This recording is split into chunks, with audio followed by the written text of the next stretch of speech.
Hai, selamat datang ke Autones Sendirian Berhad. Inilah kita punya working bay. Kita boleh, kalau ngam-ngam kereta Prius C, kita boleh masuk 3 biji kereta. Kalau kereta besar macam Prius ataupun Camry, 2 biji tu boleh masuk lah. Kita boleh serve dalam satu hari tu, tak ada hal lah. Ini stok PHEV kita letak sikit lah dekat bahagian depan ni untuk memudahkan. Ni bateri baru sampai. Yang lain semua kat warehouse kita. Yang ni kita pun ada spare part untuk ABS pump. Macam o-ring apa semua kita ada set dia lah. Kita pun bukan jual bateri je. Kita ada buat service checking bateri-bateri recon. So yang mana yang elok tu kita boleh buat recondition balik lah, pasang kat kereta. Yang ni bateri baru sampai. Saya check voltage, letak tarik dia bila sampai, daripada mana. Lepas tu nanti kita akan charging.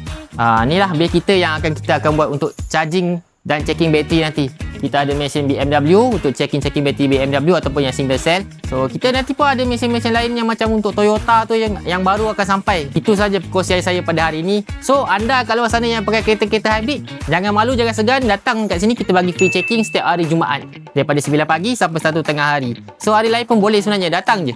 Jangan malu-malu, nanti kontak saya ya.